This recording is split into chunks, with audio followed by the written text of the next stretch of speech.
নমস্কার বন্ধুরা, প্রতিদিনের মতো আজও দেখুন অনুপাত সমানুপাত এই চ্যাপ্টার থেকে বিশেষ দুটি অঙ্ক নিয়ে হাজির হলাম। তো আজকের অঙ্কটা বন্ধুরা একদিকে অনুপাত সমানুপাতের অঙ্ক প্লাস গতিবেগের অঙ্ক, ঠিক আছে। আচ্ছা, যাই হোক, যেহেতু অনুপাতে আছে তাহলে আমি এটা অনুপাতে নেমেই করাচ্ছি। দেখুন কি বলেছি প্রশ্ন। প্রথম প্রশ্ন, যে একটি বাস ও একটি অটোর গতিবেগের অনুপাত 9:5। অটোটি 5 ঘন্টায় 75 কিমি গেলে বাসটি 4 ঘন্টায় কত কিমি যাবে। খুবই ইম্পর্টেন্ট এই অঙ্কটি। দেখুন কিভাবে করাচ্ছি। কি দেওয়া আছে দেখুন, যে বাস আর অটোর গতিবেগের অনুপাত দেওয়া আছে, সেই অনুপাতটা আমি লিখে নিচ্ছি 9:5। এটা হচ্ছে বাস আর অটো এর গতিবেগের অনুপাত। এবার বলছি অটোটি 5 ঘন্টায় 75 কিমি যায়, এটা একটু আমি রাফ করে নিচ্ছি। দেখুন 5 ঘন্টায় কত কিমি যায়, 75 কিমি।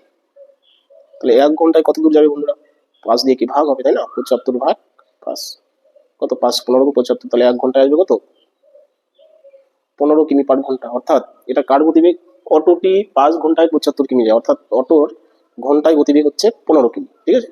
আবার বলছি বন্ধুরা, যে অটোটি কি 5 ঘন্টায় 75 কিমি যায়, এর মানে কি 1 ঘন্টায় কত কিমি যাবে সেটা আমি বের করে নিলাম। 1 ঘন্টায় 15 কিমি যাবে কে, অটো। তাহলে 1 ঘন্টায় 15 কিমি গেল অটো। তাহলে আমাদের বের করতে হবে বাস 1 ঘন্টায় কত দূর যায় বাস। আর বাসের গতিবেগ পেয়ে গেলেই আমরা প্রশ্নের উত্তর করে দিতে পারবো যে 4 ঘন্টায় বাসটি কত দূর যাবে, ঠিক আছে। আচ্ছা, তাহলে এটা আমরা কিভাবে বের করবো, দেখুন খুবই সহজ, ঠিক আছে। আপনি নিমেষে বাসের গতিবেগটা বের করে দিতে পারেন। কিভাবে দেখুন, আমরা দেখবো এই যে 5 9:5 ছিল তাদের গতিবেগের অনুপাত, তাই না। এই 5-এর সাথে কি গুণ করলে 15 হয়, 3 গুণ করলে, তাই না। বা এইভাবে আমরা বের করবো কি গুণ করলে 15 হয়। আমরা কি করবো, এই 15কেই 5 দিয়ে ভাগ করবো। 15কে 5 দিয়ে ভাগ করলে কত হচ্ছে, 3। অর্থাৎ এই 5-এর সাথে যদি আমি 3 গুণ করি তাহলে এই 15 আসছে। ঠিক একই রকম এই 9-এর সাথেও তাহলে বন্ধুরা 3 গুণ করতে হবে, বাস তাহলে গতিবেগ চলে আসলো। 3 9 কত, 27 কিমি। তাহলে দেখুন এটা হচ্ছে কি বাসের গতিবেগ, 27 কিমি/ঘন্টা, ঠিক আছে। তাহলে 1 ঘন্টায় যদি 27 কিমি যায় বাস, তাহলে প্রশ্ন করেছে কি 4 ঘন্টায় কত দূর যাবে। সুতরাং আমরা লিখছি যে 4 ঘন্টায় বাসটি যাবে, বাসটি কত দূর যাবে এটা প্রশ্ন করেছে। 4 ঘন্টায় বাসটি যাবে কত দূর, 27 কিমি। যদি 1 ঘন্টায় যায় তাহলে 4 ঘন্টায় কি 4 দিয়ে গুণ করতে হবে, আর কিছু না। 4 7 28, 4 2 8, আর 2 কত 10, 108 কিমি, ঠিক আছে। এটাই হচ্ছে উত্তর। তো আশা করি বন্ধুরা অঙ্কটা বুঝে থাকবেন, ঠিক আছে। আমি আরো একবার বলছি বন্ধুরা, যে আমাদের কি দেওয়া ছিল, অনুপাত দেওয়া ছিল 9:5, তাই না। আর কি, যে অটোটি 5 ঘন্টায় 75 কিমি যায়, তাহলে 1 ঘন্টায় কত দূর গেল বের করে নিলাম, ঘন্টায় গতিবেগ, তাই না। এই 15টা অটোর গতিবেগ ঘন্টায়, তাই না। তাহলে এই 15 5-এর সাথে কত গুণ করে 15 হয়েছে, 3 গুণ করে। তাহলে আমরা কি করবো, এই 3 সংখ্যাটা বাসের অনুপাতের সাথে গুণ করে দিব, 9, তাই না। 9-এর সাথে আমি 3 গুণ করে দিলাম, 3 9 কত, 27 কিমি। এটা কার গতিবেগ, বাসের গতিবেগ চলে আসলো বাস। এটাই অনেক সময় প্রশ্ন করে থাকে যে বাসের গতিবেগ কত, কিন্তু এখানে প্রশ্ন করেছে যে বাসটি 4 ঘন্টায় কত দূর যাবে। 1 ঘন্টায় যদি 27 কিমি যায়, 4 ঘন্টায় কত যাবে, 4 27 128 কিমি, বাস 108 কিমি, বাস। এটা হচ্ছে উত্তর। আশা করি অঙ্কটা বুঝে থাকবেন। যদি বুঝে থাকেন, ক্লাসটি যদি ভালো লেগে থাকে অবশ্যই লাইক কমেন্ট শেয়ার করবেন, নতুন বন্ধুরা চ্যানেলটি সাবস্ক্রাইব করবেন। চলে আসছি বন্ধুরা পরবর্তী প্রশ্নে, অর্থাৎ 2 নম্বর। দেখুন তো এই হলো বন্ধুরা 2 নম্বর প্রশ্ন। তো এটা প্রশ্ন কি বলেছে, যে 675 টাকা এ বি সি এর মধ্যে ভাগ করে দেওয়া হলো। যদি তারা প্রত্যেকে 5 টাকা কম পেত, তবে তাদের অংশের অনুপাত হতো কত, 1:2:3। সি কত টাকা পেল, এটা হচ্ছে প্রশ্ন। দেখুন খুবই সহজ এবং ইন্টারেস্টিং এই অঙ্কটি। আমরা কিভাবে করব দেখুন, সমাধান কিভাবে করবো দেখুন। তাহলে মোট কত টাকা, 675 টাকা।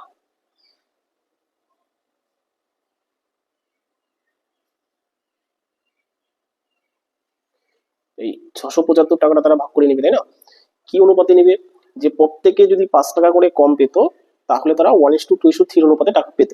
কিন্তু তাহলে আমরা প্রত্যেকে যদি 5 টাকা করে কম নেয়, তাহলে মোট টাকাটা কমে যাবে, তাই না। তাহলে মোট টাকাটা কত হবে সেটাই আমরা বের করবো, যে 5 টাকা করে কম নিলে নিলে মোট টাকা কত হবে। তাহলে মোট টাকাটা কম যাবে, মোট অর্থ বা মোট টাকা সমান সমান কত হচ্ছে দেখুন। তাহলে 675 বিয়োগ কত, প্রত্যেকে মানে কি 3 জন, তাহলে 3 জনের প্রত্যেকে কত, 5 টাকা করে কম নেবে। তাহলে 3 5 15 টাকা টোটাল কম নিতে হবে, তাই না। তাহলে 15 যদি বিয়োগ করি কত হচ্ছে, 660 টাকা হচ্ছে না। আবার বলছি বন্ধুরা, প্রত্যেকে 5 টাকা করে কম নেবে। এবার প্রত্যেকে মানে কি 3 জন, তাহলে 3 5 15 টাকা কম নিতে হবে মোট, তাই না। তাহলে 15 টাকা যদি 675 থেকে বিয়োগ করি, তাহলে 660 টাকা।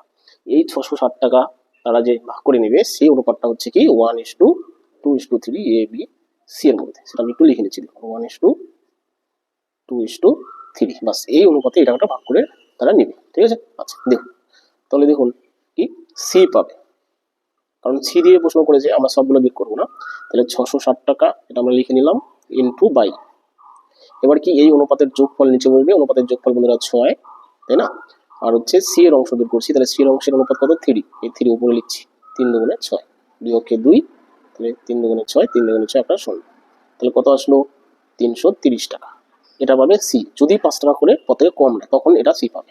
কিন্তু প্রশ্ন করা হয়েছে কি, প্রথমে যে তারা এই 675 টাকা যদি ভাগ করে নিত তাহলে কত টাকা পেত? তাহলে সি আগের 5 টাকা কি এর সাথে আবার যোগ করতে হবে, তাহলে আসবে উত্তর, তাই না? অর্থাৎ সি প্রকৃতই পাবে, প্রকৃতই পাবে, বা প্রথমে যে ভাগ করে নিয়েছে সেই নিয়মে ভাগ করলে সি কত টাকা পাবে? 330, তাই না? আবার বলছি দেখো, যে সি পেলো কত টাকা? 330 টাকা পালো হিসাবে, তাই না? এই 660 টাকা থেকে সি পেলো কত? 330 টাকা। কিন্তু তাদের তো টাকা ছিল 675 টাকা। তাহলে এই 675 টাকা থেকে কত পাবে তাহলে সে? কারণ এর সাথে আর কি করতে হবে, আরো 5 যোগ করতে হবে, তাই না? কারণ প্রথমে কি প্রত্যেকে 5 টাকা করে যদি কম নিত এটা বলা হয়েছে, তাই না? কিন্তু যদি তো তারা নিবে না, প্রকৃতই নিবে। তাহলে প্রকৃতই যদি ভাগ করে নিত তাহলে সি কত টাকা পেত? সি আগের 5 টাকা আবার কি 330 টাকার সাথে যোগ করতে হবে। তাহলে কত আসছে দেখুন, 335 টাকা। বাস, এই যে 335 টাকা, এটাই হচ্ছে বন্ধুরা উত্তর। ঠিক আছে? তো আশা করি বন্ধুরা ক্লাসটি বুঝলেন। তো এটা দেখুন কত নম্বর অপশনে আছে? 335 টাকা, অপশন নম্বর সি। ঠিক আছে? আচ্ছা, ক্লাসটি যদি ভালো লেগে থাকে অবশ্যই লাইক কমেন্ট শেয়ার করবেন, নতুন বন্ধুরা চ্যানেলটি অবশ্যই সাবস্ক্রাইব করবেন। এই ছিল বন্ধুরা আজকের 2টি অঙ্ক। রাখছি বন্ধুরা, থ্যাংক ইউ।